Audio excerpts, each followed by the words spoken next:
ಪತ್ರಿಜಿ ಅವರಿಗೆ ಆತ್ಮ ಪ್ರಣಾಮಗಳನ್ನ ಸಮರ್ಪಿಸಿ, ಹಾಗೆ ಈ ಒಂದು ಕಾರ್ಯಕ್ರಮವನ್ನ ಆಯೋಜನೆ ಮಾಡಿರುವಂತಹ ಮೈಸೂರು PSS ಮಾಸ್ಟರ್ಸ್ಗೆ ಕೂಡ ಹೃದಯಪೂರ್ವಕವಾದಂತಹ ಆತ್ಮ ಪ್ರಣಾಮಗಳನ್ನ ಸಮರ್ಪಿಸಿ, ಹಾಗೆ ಈ ಒಂದು ಕಾರ್ಯಕ್ರಮದಲ್ಲಿ ಹಾಜರಾಗಿರುವಂತಹ ಎಲ್ಲ ಪಿರಮಿಡ್ ಮಾಸ್ಟರ್ಸ್ಗೆ ಕೂಡ ಹೃದಯಪೂರ್ವಕವಾದಂತಹ ಪ್ರಣಾಮಗಳನ್ನ ಸಮರ್ಪಿಸಿ, ಇಂದಿನ ಈ ಒಂದು ಬೆಳಗಿನ ಜಾವದ ಸತ್ಸಂಗ ಕಾರ್ಯಕ್ರಮವನ್ನು ನಾವು ಪ್ರಾರಂಭ ಮಾಡಿಕೊಂಡಿದ್ದೇವೆ. ಈ ಒಂದು ಅದ್ಭುತವಾದಂತಹ 1 ಗಂಟೆಯ ಧ್ಯಾನ ಮಾಡುವುದರ ಮುಖಾಂತರವಾಗಿ. ಮೈ ಡಿಯರ್ ಫ್ರೆಂಡ್ಸ್, ಪ್ರತಿಯೊಬ್ಬ ಪಿರಮಿಡ್ ಮಾಸ್ಟರು ತಿಳ್ಕೊಬೇಕಾಗಿರುವಂತದ್ದು, ತಿಳ್ಕೊಳ್ಳಲೇ ಬೇಕಾಗಿರುವಂತದ್ದು ಎಷ್ಟೋ ಸತ್ಯಗಳಿವೆ ಮೈ ಡಿಯರ್ ಫ್ರೆಂಡ್ಸ್. ಈ ಒಂದು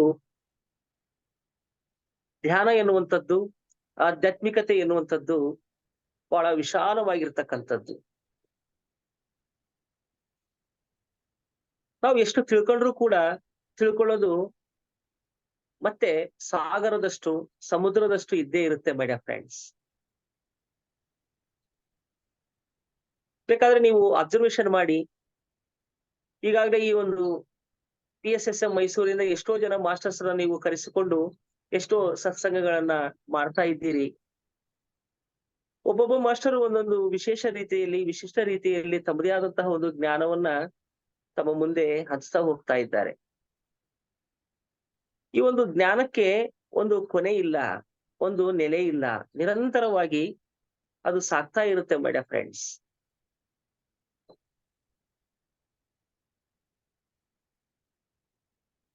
ಎಷ್ಟು ನಾವು ತಿಳ್ಕೊಂತೀವೋ ಇನ್ನು ತಿಳ್ಕೊಳ್ಳೋದು ಇದ್ದೇ ಇರುತ್ತೆ.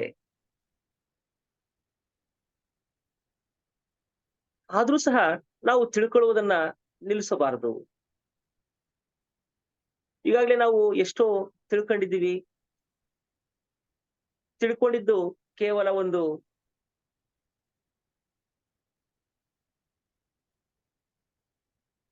1% ಆದ್ರೆ ತಿಳ್ಕೊಬೇಕಾಗಿರೋದು ಇನ್ನು 100% ಇರುತ್ತೆ.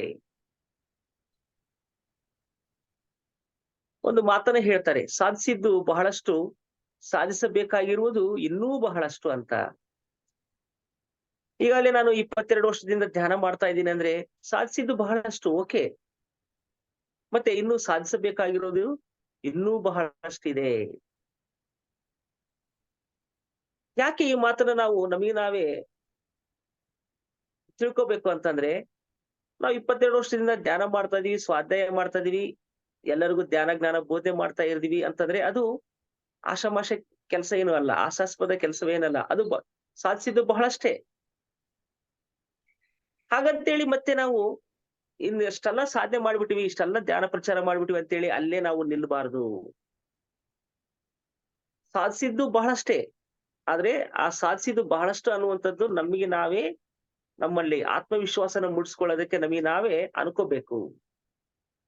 ಇನ್ನು ಸಾಧಿಸಬೇಕಾಗಿದ್ದು ಇನ್ನೂ ಬಹಳಷ್ಟು ಇದೆ ಅಂತಂದಾಗ ಮತ್ತೆ ನಾವು ಏನಾಗ್ತೀವಿ, ಇನ್ನು ಕಲಿಯುವಂತಹ ಪ್ರಯತ್ನವನ್ನ ಮಾಡ್ತೀವಿ, ಸಾಧಿಸುವಂತಹ ಪ್ರಯತ್ನವನ್ನ ಮಾಡ್ತೀವಿ, ಎಲ್ಲರಿಗೂ ಆ ಕೆಲಸವನ್ನ ಹೇಳುವಂತಹ ಪ್ರಯತ್ನವನ್ನ ಮಾಡ್ತೇವೆ. ಸೊ ಹಾಗಾಗಿ ಮೈ ಡಿಯರ್ ಫ್ರೆಂಡ್ಸ್, ಈ ದಿನ ವಿಶೇಷವಾಗಿ ಈ ಒಂದು ಆಧ್ಯಾತ್ಮಿಕ ಶಾಸ್ತ್ರದಲ್ಲಿ 6 ಸಿದ್ಧಾಂತಗಳು ಬರ್ತವೆ. ಈ ಒಂದು 6 ಸಿದ್ಧಾಂತಗಳಲ್ಲಿ ಆತ್ಮ ಸಿದ್ಧಾಂತ, ಜನ್ಮ ಪುನರ್ಜನ್ಮ ಸಿದ್ಧಾಂತ, ಕರ್ಮ ಸಿದ್ಧಾಂತ, ಪುರೋಗಮನ ಸಿದ್ಧಾಂತ, ಯೋಗ ಸಿದ್ಧಾಂತ, ಅನೇಕ ಸಿದ್ಧಾಂತ ಅಂತ. ಅಂದ್ರೆ ನಾವು ಆಧ್ಯಾತ್ಮಿಕವಾಗಿ ವಿಕಸಿತ ಆಗ್ಬೇಕಂದ್ರೆ, ಆಧ್ಯಾತ್ಮಿಕ ಜ್ಞಾನವನ್ನೆಲ್ಲ ನಾವು ತಿಳ್ಕೊಬೇಕು ಅಂತಂದ್ರೆ ಈ ಒಂದು ಆಧ್ಯಾತ್ಮಿಕ ಶಾಸ್ತ್ರದ ಈ ಒಂದು 6 ಸತ್ಯಗಳನ್ನ ತಿಳ್ಕೊಬೇಕು. ಈ 6 ಸತ್ಯಗಳಲ್ಲಿ ಮುಖ್ಯವಾದದ್ದು ಈ ಒಂದು ಕರ್ಮ ಸಿದ್ಧಾಂತ ಎನ್ನುವಂಥದ್ದು. ಈ ದಿನ ಈ ಒಂದು ಕರ್ಮ ಸಿದ್ಧಾಂತದ ಬಗ್ಗೆ ನಾವು ಚರ್ಚೆಯನ್ನು ಮಾಡೋಣ. ಈ ಕರ್ಮ ಸಿದ್ಧಾಂತವನ್ನ ವಿಸ್ತಾರವಾಗಿ ತಿಳ್ಕೊಳ್ಳೋಣ ಮೈ ಡಿಯರ್ ಫ್ರೆಂಡ್ಸ್. ಈ ಒಂದು ಕರ್ಮ ಸಿದ್ಧಾಂತದ ಅನುಸಾರವಾಗಿಯೇ ನಮ್ಮ ಈ ಒಂದು ವರ್ತಮಾನದ ಕಾಲದ ನಮ್ಮ ಜೀವನ ಅವಲಂಬಿತವಾಗಿರುತ್ತೆ. ಈ ಒಂದು ವರ್ತಮಾನ ಕಾಲದ ನಮ್ಮ ಜನ್ಮ ಏನಿದೆ ಅದರ ಮೇಲೆ ಅವಲಂಬಿತವಾಗಿರುತ್ತೆ.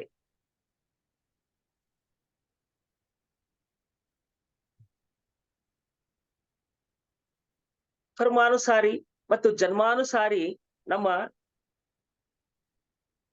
ಜನ್ಮಗಳು ಇರ್ತವೆ.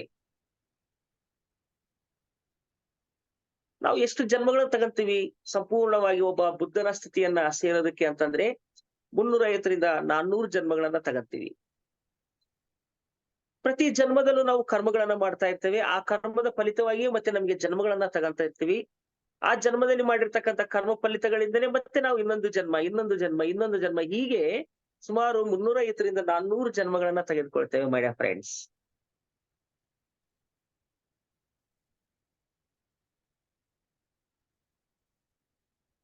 ಇದು ಕರ್ಮ ಸಿದ್ಧಾಂತ ಎನ್ನುವಂಥದ್ದು ಬಹಳ ಮುಖ್ಯವಾಗಿ ನಾವೆಲ್ಲರೂ ತಿಳ್ಕೊಳ್ಳಲೇಬೇಕಾಗಿರ್ತಕ್ಕಂಥದ್ದು. ಬಹಳಷ್ಟು ಜನ ದುಃಖಕ್ಕೀಡಾಗ್ತಾ ಇರ್ತಾರೆ. ಏನಂತ? ಆ ದೇವ್ರು ನನಗೆ ಈ ಶಿಕ್ಷೆ ಕೊಟ್ಟ, ಆ ಭಗವಂತ ನನಗೆ ಈ ಶಿಕ್ಷೆ ಕೊಟ್ಟ ಅಂತೇಳಿ. ಯಾರು ಯಾರಿಗೆ ಶಿಕ್ಷೆಯನ್ನು ಕೊಡೋದಿಲ್ಲ. ನಾವು ಮಾಡುವಂತಹ ಕರ್ಮ ಫಲಿತವಾಗಿಯೇ ನಮಗೆ ಬರುತ್ತೆ.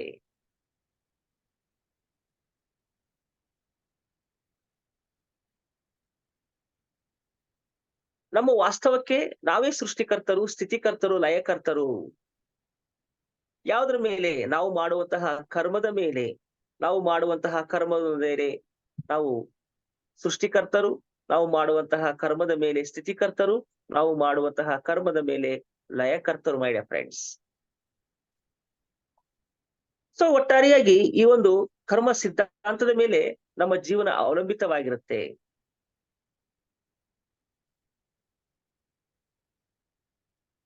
ನಾವು ಈ ವರ್ತಮಾನ ಕಾಲದಲ್ಲಿ ಎಷ್ಟೋ ಆನಂದವಾಗಿ, ಸಂತೋಷವಾಗಿ, ನೆಮ್ಮದಿಯಿಂದ ಇದ್ದೀವಿ ಅಂತಂದ್ರೆ ಗತ ಜನ್ಮದ ಒಂದು ಪುಣ್ಯ ಕರ್ಮಗಳ ಫಲಿತ. ಈ ಜನ್ಮದಲ್ಲಿ ನಾವು ಎಷ್ಟೋ ರೋಗಗಳಿಂದ, ಕಷ್ಟಗಳಿಂದ ಅಥವಾ ವಿಧವಾದಂತಹ ದುಃಖದಲ್ಲಿ ಇದೀವಿ ಅಂತಂದ್ರೆ ಅದು ಗತ ಜನ್ಮದಲ್ಲಿ ಮಾಡಿರುವಂತಹ ಪಾಪದ ಫಲಿತ.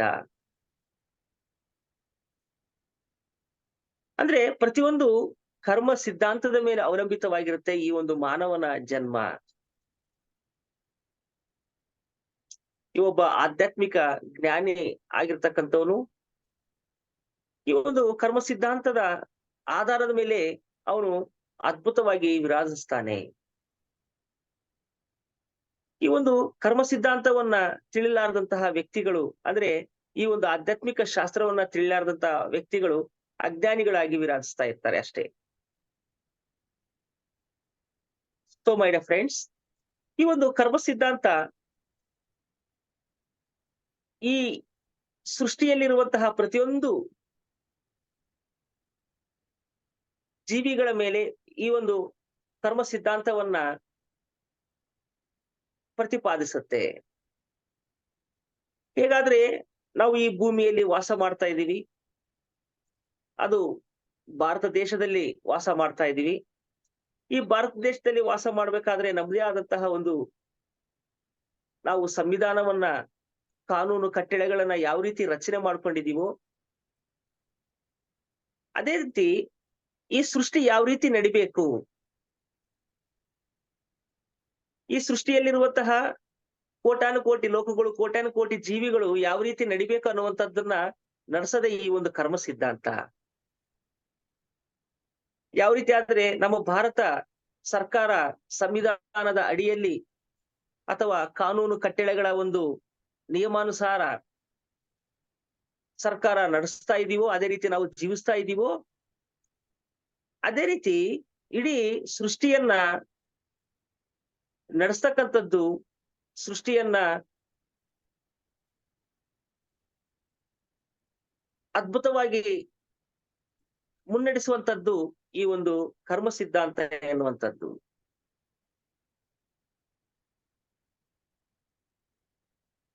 ಈ ಕರ್ಮ ಸಿದ್ಧಾಂತ ಪ್ರತಿಯೊಂದು ಆತ್ಮಗಳಿಗೂ, ಪ್ರತಿಯೊಂದು ಜೀವಿಗಳಿಗೂ ಪ್ರಭಾವ ಬೀರ್ತಾ ಇರುತ್ತೆ. ಆ ಒಂದು ಕರ್ಮ ಸಿದ್ಧಾಂತದ ಅನುಸಾರವಾಗಿ ನಮ್ಮ ಜೀವನಗಳು ಅದ್ಭುತವಾಗಿ ವಿರಾಜಿಸ್ತವೆ ಮೈ ಡಿಯರ್ ಫ್ರೆಂಡ್ಸ್. ಸೊ ಒಟ್ಟಾರೆಯಾಗಿ ಈ ಒಂದು ಕರ್ಮ ಸಿದ್ಧಾಂತ ಎನ್ನುವಂಥದ್ದು ಇಡೀ ಸೃಷ್ಟಿಗೆ, ಇಡೀ ಈ ಒಂದು ಆ ಭೂಲೋಕಕ್ಕೆ ಒಂದು ಸಂವಿಧಾನ ಇದ್ದ ಹಂಗೆ, ಒಂದು ಕಾನೂನು ಇದ್ದಂಗೆ, ಒಂದು ಕಟ್ಟಳೆ ಇದ್ದಂಗೆ ಮೈ dear friends. So my dear friends, ನಾವು ಈ ಭೂಮಿ ಮೇಲೆ ಉದಾಹರಣೆಗೆ ಹೇಳ್ಬೇಕಂದ್ರೆ ನಾವು ಕ್ರಿಕೆಟ್ ಅನ್ನ ನೋಡ್ತಾ ಇರ್ತೀವಿ ಅಥವಾ ಕ್ರಿಕೆಟ್ ಅನ್ನ ಆಡ್ತಾ ಇರ್ತೀವಿ. ಆ ಕ್ರಿಕೆಟ್ ನಲ್ಲಿ ಒಬ್ಬ ಅಂಪೈರ್ ಇರ್ತಾನೆ, ಇಬ್ರು ಬ್ಯಾಟ್ಸ್ಮನ್ ಗಳು ಇರ್ತಾರೆ, ಒಬ್ಬ ಬೌಲರ್ ಇರ್ತಾನೆ, ಮತ್ತೆ ಸುತ್ತ 10 ಜನ ಫೀಲ್ಡಿಂಗ್ ಮಾಡ್ತಾ ಇರ್ತಾರೆ. ಈ ಕರ್ಮ ಸಿದ್ಧಾಂತ ಅನ್ನುವಂಥದ್ದು ಒಂದು ಅಂಪೈರ್ ಇದ್ದಂಗೆ. ನೀನು 4 ಹೊಡೆದ್ರೆ 4 ಅಂತೇಳಿ ಫಲಿತ ಕೊಡುತ್ತೆ, ನೀನು 6 ಹೊಡೆದ್ರೆ 6 ಅಂತೇಳಿ ಫಲಿತ ಕೊಡುತ್ತೆ. ಯಾರು? ಅಂಪೈರ್ ಆಗಿರ್ತಕ್ಕಂಥವ್ನು. ಅಂಪೈರ್ ಅಂದ್ರೆ ಇಲ್ಲಿ ನಾವು ಕರ್ಮ ಸಿದ್ಧಾಂತ ಅಂತ ಅನ್ಕೊಳ್ಳೋಣ, ಕರ್ಮ ಅಂತ ಅನ್ಕೊಳ್ಳೋಣ. ಆದ್ರೆ ನೀನು 6 ಹೊಡೆದ್ರೆ 6 ಅಂತ ಕೊಡ್ತಾನೆ ಅಂಪೈರು, 4 ಹೊಡೆದ್ರೆ 4 ಅಂತ ಕೊಡ್ತಾನೆ. ನೀನು ಒಂದು ವೇಳೆ ಔಟ್ ಆದ ಅನ್ಕೊಳ್ಳಿ, ಔಟ್ ಅಂತ ಹೇಳ್ಬಿಟ್ಟು ನಿನಗೆ ಸಿಗ್ನಲ್ ಕೊಡ್ತಾನೆ. ನೀನು 4 ಹೊಡೆಯೋದಾಗ್ಲಿ 6 ಹೊಡೆಯೋದಾಗ್ಲಿ ಅಥವಾ 1 ರನ್ ತಗೊಳ್ಳೋದಾಗ್ಲಿ ಅಥವಾ ಔಟ್ ಆಗೋದಾಗ್ಲಿ ನಿನ್ನ ಒಂದು ಪರಿಶ್ರಮದಿಂದ ನೀನು ಮಾಡ್ಬೇಕಾಗಿರ್ತಕ್ಕಂಥದ್ದು. ಅಂದ್ರೆ ನೀನು 6 ಹೊಡೆದ್ರು 6 ಅಂತ ಕೊಡ್ತಾನೆ, 4 ಹೊಡೆದ್ರೆ 4 ಅಂತ ಕೊಡ್ತಾನೆ, ಔಟ್ ಆದ್ರೆ ಔಟ್ ಅಂತ ಕೊಡ್ತಾನೆ. ಯಾರು? ಅಂಪೈರ್. ಅದೇ ರೀತಿ ಕರ್ಮ ಸಿದ್ಧಾಂತ ಅನ್ನುವಂಥದ್ದು ಕೂಡ ಮೈ ಡಿಯರ್ ಫ್ರೆಂಡ್ಸ್, ನಾವು ಪುಣ್ಯ ಕರ್ಮಗಳನ್ನ ಮಾಡಿದ್ರೆ ಪುಣ್ಯ ಫಲಿತಾಂಶಗಳನ್ನೇ ಕೊಡ್ತಾನೆ, ಪಾಪ ಕರ್ಮಗಳನ್ನ ಮಾಡಿದ್ರೆ ಪಾಪ ಫಲಿತಾಂಶಗಳನ್ನೇ ಕೊಡ್ತಾನೆ. ಹೇಗಾದ್ರೆ ಅಂಪೈರ್ ಯಾವ ರೀತಿ ಆದ್ರೆ ನಿರ್ಧರಿಸ್ತಾನೋ, 6 ಹೊಡೆದ್ರೆ 6 ಅಂತಾನೆ, ಔಟ್ ಆದ್ರೆ ಔಟ್ ಅಂತಾನೆ, LBW ಅಂದ್ರೆ LBW ಕೊಡ್ತಾನೆ. ನೀನು ಯಾವ ರೀತಿ ಪರ್ಫಾರ್ಮೆನ್ಸ್ ಮಾಡ್ತೀವಿ ಅದೇ ರೀತಿ ಆ ಒಂದು ಕ್ರಿಕೆಟ್ ನಲ್ಲಿ ನಿನಗೆ ಫಲಿತಾಂಶಗಳಿರುತ್ತೆ. ಅದೇ ರೀತಿ ಈ ಒಂದು ಭೂಮಂಡಲದಲ್ಲಿ ನಾವು ಏನೆಲ್ಲ ಕರ್ಮಗಳನ್ನ ಮಾಡ್ತೀವೋ ಆ ಕರ್ಮದ ಅನುಸಾರವಾಗಿಯೇ ಫಲಿತಾಂಶಗಳಿರ್ತವೆ. ಭಗವದ್ಗೀತೆಯಲ್ಲಿ ಕೃಷ್ಣ ಪರಮಾತ್ಮ ಹೇಳ್ತಾರೆ, ಪೂರ್ವ ಜನ್ಮ ಪಾಪೇನ ವ್ಯಾಧಿ ರೂಪೇಣೆ ಕೂಡಿತೆ. ಪೂರ್ವ ಜನ್ಮದಲ್ಲಿ ನಾವು ಮಾಡಿರುವಂತಹ ಪಾಪ ಕರ್ಮಗಳ ಫಲಿತಾಂಶಗಳೇ ಈ ಜನ್ಮದಲ್ಲಿ ನಮಗೆ ವ್ಯಾಧಿಗಳಾಗಿ, ಅಂದ್ರೆ ರೋಗಗಳಾಗಿ ಬರ್ತವೆ ಅಂತ ಹೇಳ್ತಾರೆ. ಮತ್ತೆ ಇನ್ನೊಂದು ರೀತಿಯಲ್ಲಿ ಕೂಡ ಹೇಳ್ಬೋದು, ಪೂರ್ವ ಜನ್ಮ ಪುಣ್ಯೇನ ಭೋಗೆ ರೂಪೇಣೆ ಶೋಭತೆ ಅಂತ ಹೇಳ್ತಾರೆ. ಅಂದ್ರೆ ಪೂರ್ವ ಜನ್ಮದಲ್ಲಿ ಪಾಪಗಳನ್ನ ಮಾಡಿದ್ರೆ ನಿನಗೆ ವ್ಯಾಧಿ ರೂಪದಲ್ಲಿ ನಿನಗೆ ಫಲಿತಾಂಶಗಳು ಬರ್ತವೆ. ಅದೇ ರೀತಿ ಪೂರ್ವ ಜನ್ಮದಲ್ಲಿ ನೀನು ಪುಣ್ಯ ಕರ್ಮಗಳನ್ನ ಮಾಡಿದಾಗ ಅದು ಭೋಗ ರೂಪವಾಗಿ ಶೋಭಿಸುತ್ತೆ. ಪಾಪ ಕರ್ಮಗಳನ್ನ ಮಾಡೋದರ ಮುಖಾಂತರವಾಗಿ ವ್ಯಾಧಿ ರೂಪೇಣ ನಮ್ಮನ್ನ ಕಾಡುತ್ತೆ. ಅದೇ ಗತ ಜನ್ಮದಲ್ಲಿ ಪುಣ್ಯ ಕರ್ಮಗಳನ್ನ ಮಾಡೋದರ ಮುಖಾಂತರ ನಮಗೇನಾಗುತ್ತೆ, ಭೋಗ ರೂಪೇಣೆ ಶೋಭಿಸುತ್ತೆ, ಭೋಗ ಸಿಗುತ್ತೆ ನಮಗೆ. ಅಂದ್ರೆ ನಾವು ಮಾಡುವಂತಹ ಕರ್ಮ ಅನುಸಾರವಾಗಿಯೇ ಫಲಿತಾಂಶಗಳಿರ್ತವೆ ಮೈ ಡಿಯರ್ ಫ್ರೆಂಡ್ಸ್. ಇದುವೇ ಕರ್ಮ ಸಿದ್ಧಾಂತ. ಈ ಕರ್ಮ ಸಿದ್ಧಾಂತದಲ್ಲಿ ಮುಖ್ಯವಾಗಿ ನಾವು ಈ ದಿನ ತಿಳ್ಕೊಬೇಕಾಗಿರೋದು ಸಂಚಿತ ಕರ್ಮ, ಪ್ರಾರಬ್ಧ ಕರ್ಮ, ವರ್ತಮಾನ ಕರ್ಮ ಎನ್ನುವಂಥದ್ದು. ಸಂಚಿತ ಕರ್ಮ ಅಂದ್ರೆ ನಾವು ಈ ಭೂಮಿಗೆ ಬರೋದಕ್ಕಿಂತ ಮುಂಚಿತವಾಗಿ ನಮ್ಮ ಪಾಪ ಪುಣ್ಯಗಳ ಒಂದು ಸಮ್ಮಿಲನವೇ ಅಥವಾ ಸಂಕಲನವೇ ಅದನ್ನ ಸಂಚಿತ ಕರ್ಮ ಅಂತ ಹೇಳ್ತಾರೆ. ಅಂದ್ರೆ ಇದನ್ನ ಆಕರ್ಷಿಕ್ ರಿಕಾರ್ಡ್ ಅಂತ ಹೇಳ್ತಾರೆ. ಆಕರ್ಷಿಕ್ ರಿಕಾರ್ಡ್ ನಲ್ಲಿ ನಾವು ಎಷ್ಟು ಪುಣ್ಯಗಳನ್ನ ಸಂಪಾದನೆ ಮಾಡಿವಿ, ಎಷ್ಟು ಪಾಪಗಳನ್ನ ಸಂಪಾದನೆ ಮಾಡಿವಿ ಎನ್ನುವಂತಹ ಒಂದು ಡಾಟಾ ಏನಿರುತ್ತೆ ಅದನ್ನ ಸಂಚಿತ ಕರ್ಮ ಅಂತ ಹೇಳ್ತಾರೆ.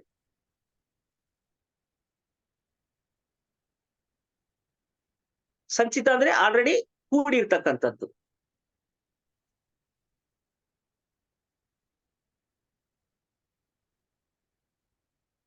ನಮ್ಮ ಕರ್ಮಗಳು ಎಷ್ಟು ಪುಣ್ಯ ಕರ್ಮಗಳನ್ನ ಮಾಡಿದೀವಿ, ಎಷ್ಟು ಪಾಪ ಕರ್ಮಗಳನ್ನ ಮಾಡಿದೀವಿ ಅನ್ನುವಂತಹ ಒಂದು ರೆಕಾರ್ಡ್, ಒಂದು ಡಾಟಾ ಇರ್ತಕ್ಕಂಥದ್ದನ್ನ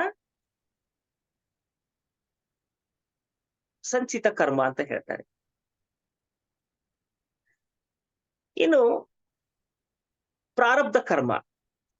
ಓಕೆ, ಈಗ ನಾವು ಇಷ್ಟೆಲ್ಲ ಮಾಡಿದೀವಿ, ಇನ್ನು ನಾನು ಈ ಭೂಮಿಗೆ ಹೋಗ್ಬೇಕು, ಜನ್ಮವನ್ನ ತಗೋಬೇಕು ಅಂತ ಅನ್ಕೊಂಡಾಗ ಈ ಒಂದು ಆತ್ಮ ಅಲ್ಲಿರ್ತಕ್ಕಂಥ ಮಾಸ್ಟರ್ಸ್ ಇರ್ತಾರೆ,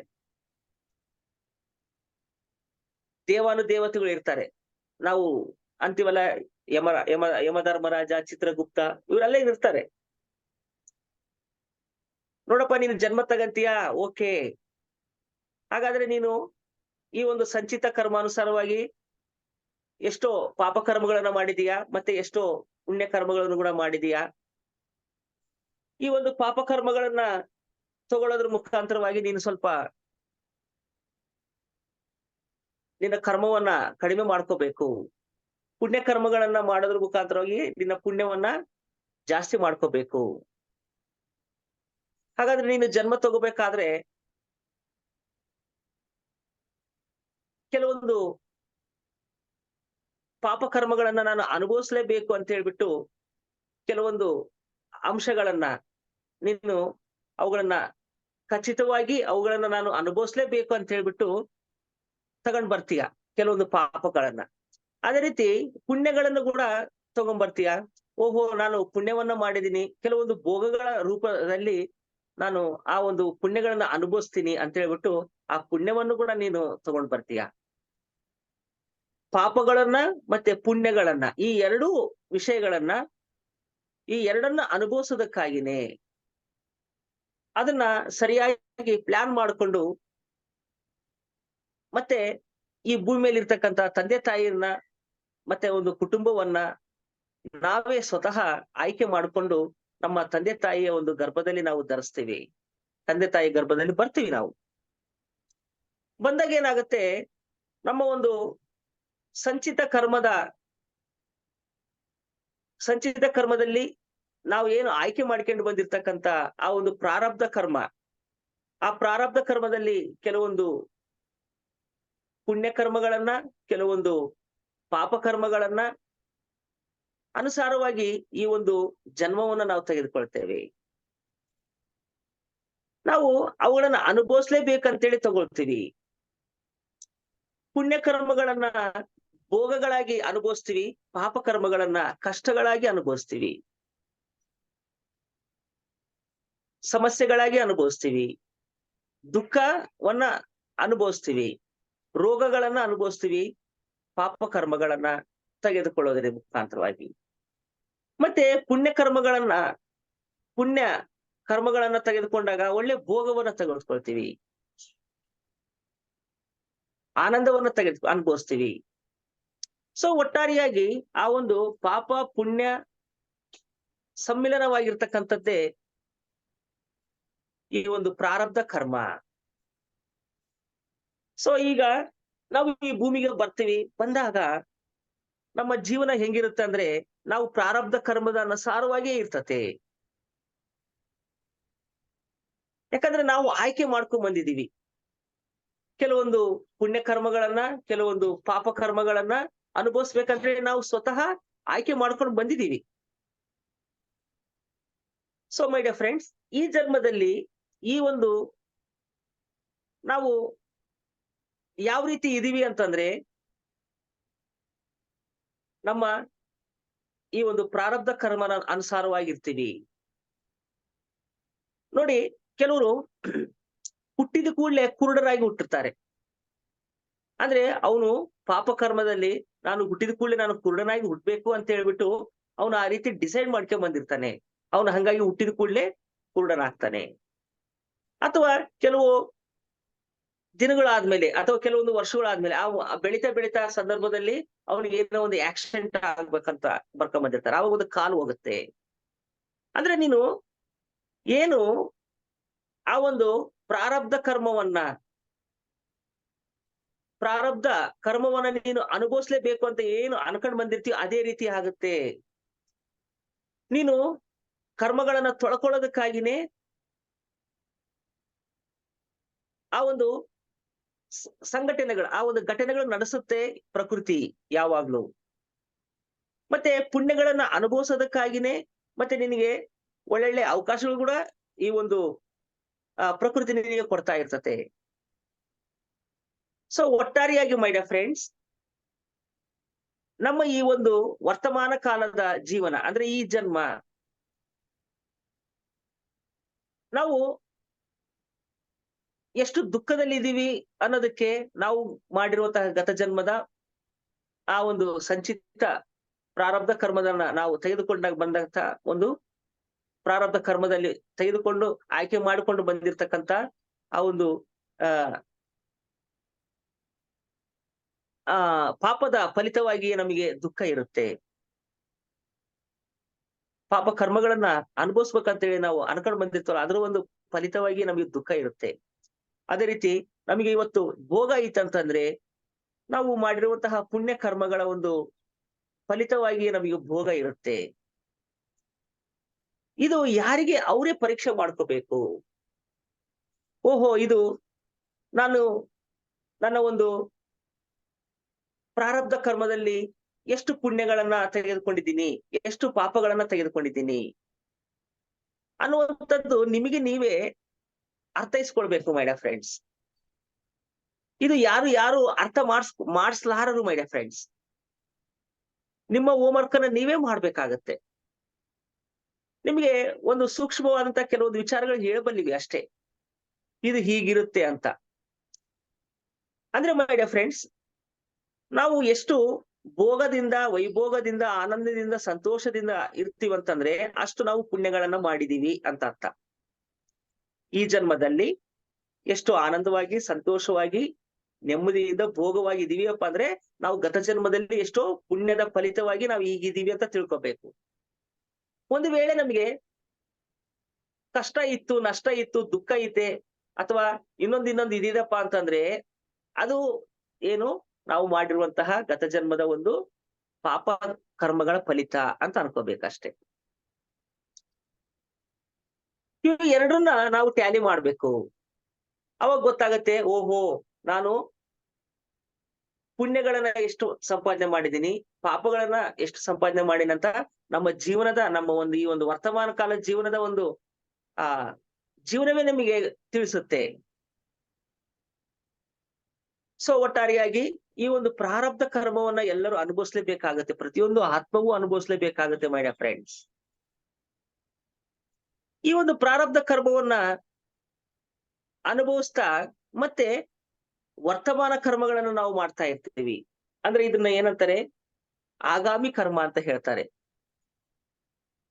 ಸಂಚಿತ ಕರ್ಮದಲ್ಲಿ ನಮ್ಮ ಪಾಪ ಪುಣ್ಯ ಕರ್ಮಗಳ ಒಂದು ಸಂಕಲನ ಅಥವಾ ಒಂದು ಸಮ್ಮಿಲನವಾಗಿರ್ತಕ್ಕಂಥದ್ದು. ಪ್ರಾರಬ್ಧ ಕರ್ಮದಲ್ಲಿ ನಾವು ಕೆಲವೊಂದು ಪುಣ್ಯಗಳನ್ನ, ಕೆಲವೊಂದು ಪಾಪಗಳನ್ನ ತೆಗೆದುಕೊಂಡು ಈ ಭೂಮಿಗೆ ಬರ್ತೀವಿ. ಈ ಭೂಮಿಗೆ ಬಂದಾದ್ಮೇಲೆ ಮತ್ತೆ ಆಗಾಮಿ ಕರ್ಮ ಸ್ಟಾರ್ಟ್ ಆಗತ್ತೆ, ಅಂದ್ರೆ ವರ್ತಮಾನ ಕರ್ಮ ಸ್ಟಾರ್ಟ್ ಆಗತ್ತೆ. ಈ ಒಂದು ಆಗಾಮಿ ಕರ್ಮದಲ್ಲಿ ಕೂಡ ನಾವು ಹೆಂಗಿರ್ಬೇಕು ಅಂದ್ರೆ 4 ಪಾಯಿಂಟ್ಸ್ ಬರ್ತವೆ. ಕೆಟ್ಟದ್ದನ್ನು ಮಾಡದಿರುವುದು ಮೊದಲನೇ ಪಾಯಿಂಟ್, ಅಂದ್ರೆ ಕೆಟ್ಟದ್ದನ್ನು ಮಾಡದಂಗಿರೋದು. ಆದ್ರೆ ನೀನು ಮತ್ತೆ ಪುಣ್ಯಗಳನ್ನ ಅಂದ್ರೆ ಪಾಪಗಳನ್ನ ನಿನಗೆ ಗೊತ್ತಾಗತ್ತೆ, ಕರ್ಮ ಸಿದ್ಧಾಂತದ ಬಗ್ಗೆ ನಿನಗೆ ಅರ್ಥ ಆಗತ್ತೆ.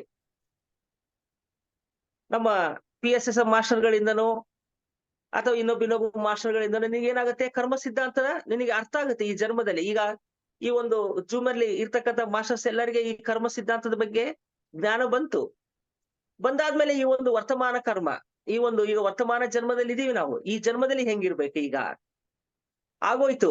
ಸಂಚಿತ ಕರ್ಮ, ಪ್ರಾರಬ್ಧ ಕರ್ಮವನ್ನ ತೆಗೆದುಕೊಂಡು ಬಂದಿದೀವಿ. ಆ ಪ್ರಾರಬ್ಧ ಕರ್ಮ ಅನುಸಾರವಾಗಿ ಈಗ ನಾವು ವಾಸ್ತವವಾಗಿ ಇದೀವಿ. ಈ ಪ್ರಾರಬ್ಧ ಕರ್ಮ ಆಗೋಯ್ತು. ಇನ್ನು ನಾವು ಸಂಚಿತ ಕರ್ಮದಲ್ಲಿ ಮತ್ತೆ ನಾವು ಪಾಪ ಪುಣ್ಯಗಳನ್ನ ತುಂಬಿಸಿಕೊಳ್ಳೋದಕ್ಕಿಂತ ಮುಂಚಿತವಾಗಿ ನಾವು ಈ ಒಂದು ವರ್ತಮಾನ ಕಾಲದಲ್ಲಿ ಯಾವ ರೀತಿ ಇರ್ಬೇಕು, ಈ ವರ್ತಮಾನ ಕರ್ಮವನ್ನ ನಾವು ಯಾವ ರೀತಿ ಫಾಲೋ ಮಾಡ್ಬೇಕು. ಏನಿಲ್ಲ, ಬಹಳ ಸಿಂಪಲ್ ಮಾಸ್ಟರ್, 4 ಪಾಯಿಂಟ್ಸ್ ಇದೆ. ಕೆಟ್ಟದ್ದನ್ನ ಮಾಡದಿರುವುದು ಮೊದಲೇ ಪಾಯಿಂಟ್. ಕೆಟ್ಟದ್ದನ್ನು ಮಾಡದಿರುವುದು ಅಂತಂದ್ರೆ ನೀನು ಯಾವಾಗ್ಲೂ ಹಿಂಸೆಯನ್ನು ಬಿಟ್ಟು ಅಹಿಂಸೆಯಲ್ಲಿ ಇದ್ರೆ ಸಾಕು. ಇದನ್ನ ಕೆಟ್ಟದ್ದನ್ನು ಮಾಡ್ದಂಗಿರೋದು. ಆಮೇಲೆ ಒಳ್ಳೆಯದನ್ನೇ ಮಾಡೋದು. ಅಂದ್ರೆ ನೀನು ಯಾವಾಗ್ಲೂ ಒಳ್ಳೆಯದನ್ನೇ ಮಾಡ್ತಾ ಹೋಗಾಲಿ, ಕೆಟ್ಟದ್ದನ್ನು ಮಾಡ್ಬೇಡ. ಫಸ್ಟ್ ಕೆಟ್ಟದ್ದನ್ನು ಮಾಡದಿರುವುದು. ಕೆಟ್ಟದ್ದು ಅಂತಂದ್ರೆ ಹಿಂಸೆಯನ್ನು ಮಾಡದಿರೋದು. ಒಳ್ಳೆಯದನ್ನೇ ಮಾಡೋದು ಅಂದ್ರೆ ಅಹಿಂಸೆಯೊಂದಿಗೆ ಇರ್ತಕ್ಕಂಥದ್ದು. ಅಹಿಂಸೆಯಿಂದ ಇರ್ತಕ್ಕಂಥದ್ದನ್ನ ಯಾವಾಗಲೂ ಒಳ್ಳೆಯದನ್ನೇ ಮಾಡ್ತಕ್ಕಂಥದ್ದೇ ಅಹಿಂಸೆ. ಮೊದಲೇ ಪಾಯಿಂಟು ಕೆಟ್ಟದ್ದನ್ನು ಮಾಡದಿರುವುದು ಅಂದ್ರೆ ಕೆಟ್ಟದನ್ನ ಮಾಡದಂಗಿರೋದು. ಯಾವಾಗಲೂ ಒಳ್ಳೆಯದನ್ನೇ ಮಾಡೋದು. ಆಮೇಲೆ ಒಳ್ಳೆಯದನ್ನು ಮಾಡ್ತಾ ಇರ್ಬೇಕಾದ್ರೆ ಅದ್ರ ಪ್ರತಿಫಲವನ್ನು ಆಶಿಸಬೇಡ. ಅಂದ್ರೆ ನಾನು ಒಳ್ಳೇದು ಮಾಡ್ತಾ ಇದ್ದೀನಿ, ಅದರಿಂದ ನನಗೆ ಏನೋ ಇದಾಗುತ್ತೆ ಅಂತ ನೀನು ಯಾವುದೇ ಪ್ರತಿಫಲ ಆಶಿಸದೆ ನಿನ್ನ ಒಂದು ಕರ್ಮವನ್ನ ಮಾಡು. ಅಂದ್ರೆ ನೀನು ಮಾಡ್ತಾ ಹೋಗು ಅಷ್ಟೇ. ಆಮೇಲೆ 4ನೇದು, ನೀನು ನಾನು ಅನ್ನೋದನ್ನ ಬಿಟ್ಟು ನೀನು ಕರ್ಮ ಮಾಡು ಅಂತ ಹೇಳ್ತಾರೆ. ಅಂದ್ರೆ ಯಾವುದೇ ರೀತಿಯಾದಂತಹ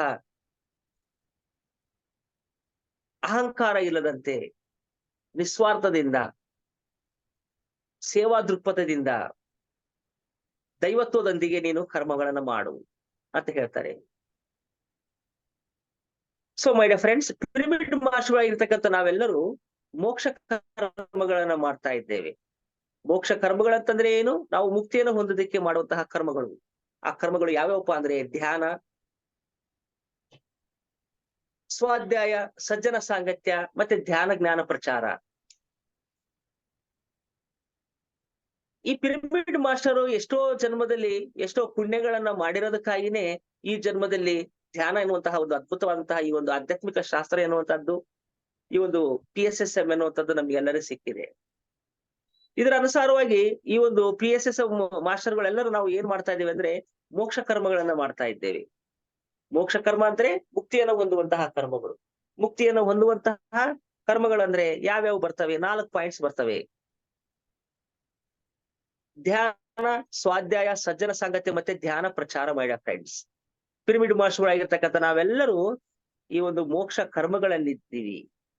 ಕಳೆದ ನಾನು 22 ವರ್ಷಗಳಿಂದ ಈ 4 ಕರ್ಮಗಳನ್ನೇ ಮಾಡ್ತಾ ಇದ್ದೀನಿ. ವಿಶೇಷವಾಗಿ ಏನು ಧ್ಯಾನವನ್ನು ಮಾಡ್ತಾ ಇದ್ದೀನಿ, ಸ್ವಾಧ್ಯಾಯವನ್ನು ಮಾಡ್ತಾ ಇದ್ದೀನಿ, ಸಜ್ಜನ ಸಾಂಗತ್ಯವನ್ನು ಮಾಡ್ತಾ ಇದ್ದೀನಿ, ಧ್ಯಾನ ಜ್ಞಾನವನ್ನ ಪ್ರಚಾರ ಮಾಡ್ತಾ ಇದ್ದೀನಿ. ಅದೇ ರೀತಿ ನಮ್ಮ ಚನ್ನಬಸವ ಮಾಸ್ಟರ್ ಕೂಡ, ಅವರು ಕೂಡ ಕಳೆದ 20 ವರ್ಷಗಳಿಂದ ಈ ಮೋಕ್ಷ ಕರ್ಮಗಳನ್ನೇ ಮಾಡ್ತಾ ಇದ್ದಾರೆ. ಸೊ ಪಿರಮಿಡ್ ಮಾಸ್ಟರ್ಗಳೆಲ್ಲರೂ ಮೋಕ್ಷ ಕರ್ಮಗಳನ್ನ ಮಾಡ್ತಾ ಇದ್ದಾರೆ. ಹಂಗಾಗಿ ಅವರು ಒಂದಲ್ಲ ಈ ಜನ್ಮದಲ್ಲಿಯೇ ಏನಾಗ್ತಾರೆ, ಮೋಕ್ಷವನ್ನ, ಮುಕ್ತಿಯನ್ನ ಹೊಂದೋದ್ರಲ್ಲಿ ಯಾವುದೇ ಸಂಶಯ ಇಲ್ಲ ಮೈ ಡಿಯರ್ ಫ್ರೆಂಡ್ಸ್. ಸೊ ಒಟ್ಟಾರೆಯಾಗಿ ಈ ಒಂದು ಕರ್ಮ ಸಿದ್ಧಾಂತದ ಬಗ್ಗೆ ನನಗೆ ಅವಗಾಹನೆ ಇರುವಷ್ಟು, ನಾನು ತಿಳ್ಕೊಂಡಿರುವಂತಹ ಈ ಒಂದು ಜ್ಞಾನವನ್ನ ನಿಮ್ಮ ಮುಂದೆ ಹಂಚಿಕೊಳ್ಳಲು ನನಗೆ ಅವಕಾಶ ಮಾಡಿಕೊಟ್ಟಿರ್ತಕ್ಕಂಥ ಮೈಸೂರು PSSM ಮಾಸ್ಟರ್ಸ್ಗೆ ಹೃದಯಪೂರ್ವಕವಾದಂತಹ ಧನ್ಯವಾದಗಳನ್ನು ತಿಳಿಸುತ್ತಾ ನನ್ನ ಈ ಒಂದು ಮುಂಜಾನೆಯ ಸತ್ಸಂಗವನ್ನ ಮುಗಿಸ್ತಾ ಇದ್ದೇನೆ. ಧನ್ಯವಾದಗಳು. Thank you master. Thank you sir. Thank you so much.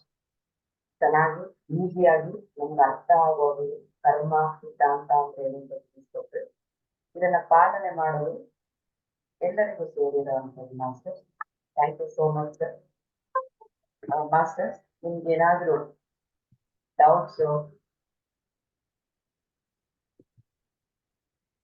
ಏನಾದ್ರೂ ಇದ್ರೆ ಖಂಡಿತವಾಗಿ ಕೇಳ್ಬೋದು. ಸರ್ ನಿಮ್ಗೆ ಆನ್ಸರ್ ಮಾಡ್ತಾರೆ.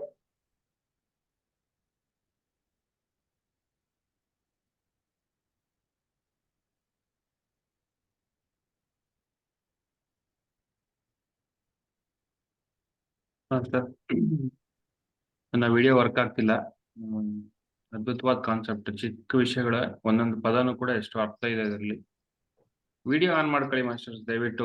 ಯಾರಾದ್ರೂ ಗೆಸ್ಟ್ಗಳು ಬಂದಾಗ ನಾವು ಅವ್ರಿಗೆ ಗೌರವ ಕೊಡ್ಬೇಕಂದ್ರೆ ಫಸ್ಟ್ ವಿಡಿಯೋ ಆನ್ ಮಾಡ್ಕೋಬೇಕು. ಯಾಕಂದ್ರೆ ಅವ್ರು ಒಂದೇ ಹೇಳ್ದಂಗೆ ಆಗ್ಬಾರ್ದು. ಇವತ್ತು ಇದನ್ನ ದಯವಿಟ್ಟು ಪಾಲಿಸಿ. ವಿಡಿಯೋ ಆನ್ ಮಾಡ್ಕೊಂಡ್ರೆ ಏನಾಗುತ್ತೆ, ಅವ್ರಿಗೂ ಒಂದು ಹುಮ್ಮಸ್ ಬರುತ್ತೆ. ನನ್ನ ಮಾತು ಎಲ್ಲರೂ ಕೇಳ್ತಿದ್ದಾರೆ, ಅವ್ರು ಹೇಗೆ ಇಂಟ್ರಾಕ್ಟ್ ಮಾಡ್ತಿದ್ದಾರೆ. ನನ್ನ ವಿಡಿಯೋ ವರ್ಕ್ ಆಗ್ತಿಲ್ಲ, ಕ್ಷಮಿಸಿ. ಇವತ್ತು ನನ್ಗೆ 2 ಸತಿ ರಿಸ್ಟಾರ್ಟ್ ಮಾಡೋದು ವರ್ಕ್ ಆಗ್ತಿಲ್ಲ. ಬಟ್ ನಾಳಿಂದ ಒಂದು ನಾವು ವಿಡಿಯೋ ಆನ್ ಮಾಡ್ಕೊಳ್ಳೋಣ ಎಲ್ಲರೂ. ಇವೆಲ್ಲ most important.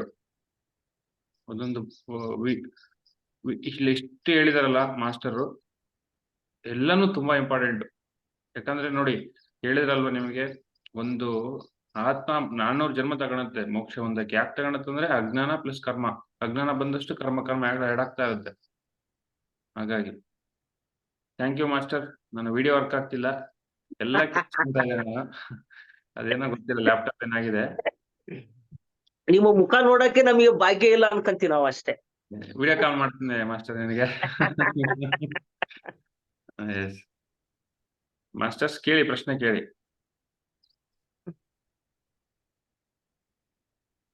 S, very good. Thank you masters.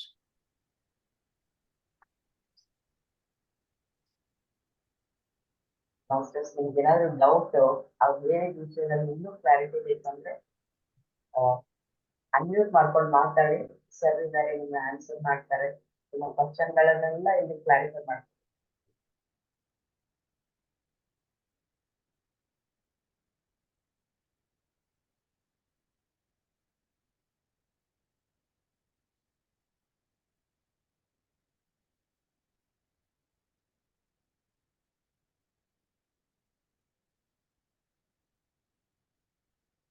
Lalitha madam, unmute ಮಾಡ್ಕೊಳ್ಳಿ. ಎಲ್ಲರಿಗೂ ಬೆಳಗಿನ ಶುಭೋದಯಗಳು. ಇವತ್ತಿನ ಸ್ಪೀಚ್ ತುಂಬಾ ಚೆನ್ನಾಗಿತ್ತು. ಸೊ ನಾವು ಹಿಂದಿಂದೆಲ್ಲಾನು ಹೇಗೆ ಈ ಸರ್ತಿ ತಗೊಂಡ್ಬರ್ತೀವಿ,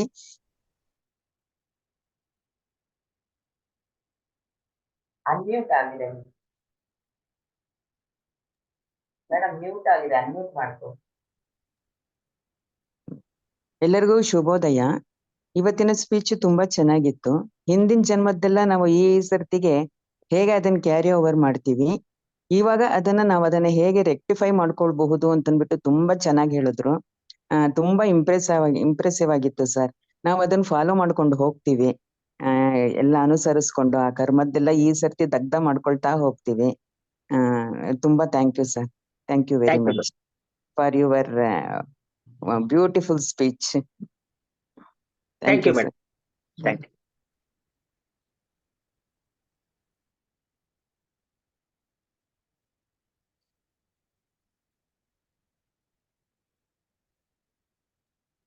ಅರಣಿ ಮೇಡಮ್ ಮಾತಾಡಿ.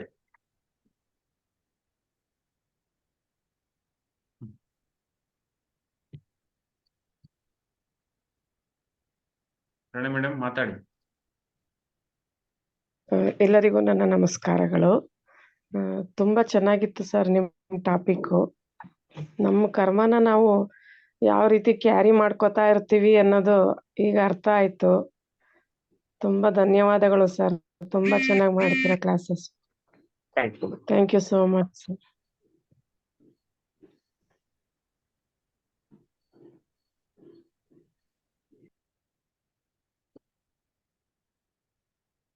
ಮಾಸ್ಟರ್, ಇನ್ನು 1 ನಿಮಿಷ ಇದೆ. ಯಾರಾದ್ರೂ ಏನಾದ್ರು ಕ್ವಶನ್ಸ್ ಇದ್ರೆ, ನಿಮ್ಗೆ ಡೌಟ್ ಇದ್ರೆ ತಿಳ್ಕೊಳ್ಳಿ. ಏನು ಕ್ವಶನ್ಸ್ ಇಲ್ಲ, ಡೌಟ್ಸ್ ಇಲ್ಲ ಅಂದ್ರೆ ಸೆಷನ್ ಎಂಡ್ ಮಾಡೋಣ. ಇನ್ನೊಂದ್ಸತಿ ಕೇಳಿ ಮಾಸ್ಟರ್ಸ್. ಪ್ರಶ್ನೆಗಳಿದ್ರೆ ಅರ್ಥ ಆಗುತ್ತೆ ಅಷ್ಟೇ. ಒಂದ್ಸತಿ ಧ್ಯಾನ ಮಾಡಿ ಇನ್ನೊಂದ್ಸತಿ ಸ್ಪೀಚ್ ಕೇಳಿ ಅಷ್ಟೇ, ಸಮಯ ಇಲ್ಲಾಂದ್ರೆ. So thank you master. ಹೀಗೆ Thank you, master. Thank you. 22 ವರ್ಷದ ಜ್ಞಾನ ನನಗೆ ಗೊತ್ತು, ಲಿಂಗನಗೌಡ ಅಂತ. ಅದೇ ಮಾಡ್ತಾ ಇದಾರೆ, ನಾನು ಅದೇ ಮಾಡ್ತಿದ್ದೀನಿ ಜೊತೆಗೆ ಸೇರಿ. ನಾವೆಲ್ಲ ಒಟ್ಟಿಗೆ Master. ಮಾಡಿದವರು. ಒಂದ್ ಟೈಮಲ್ಲಿ ಒಂದು 15 ವರ್ಷದಿಂದ ಟ್ರಸ್ಟ್ ಮಾಡಿ ಎಲ್ಲ ಊರೂರು ಅಲ್ಲಿತ್ತಿದೀವಿ ನಾವೆಲ್ಲ. ಅವಾಗೆಲ್ಲ ಸಿಂಗಲ್ ಇದ್ದೆ ನಾನು. Okay masters, thank you so thank you much. Thank you thank you so much sir. ಹಾಗೆ ಬರ್ತಾ Thank you, madam. Thank you masters. Thank you, madam. ಮಾಡೋಣ. ರಾತ್ರಿ 9 ಗಂಟೆಗೆ ಮೀಟ್ ಮಾಡೋಣ ಮತ್ತೆ. ಅಲ್ಲಿ ತನಕ ಥ್ಯಾಂಕ್ ಯು ಸೋ ಮಚ್. ಶುಭ ದಿನ.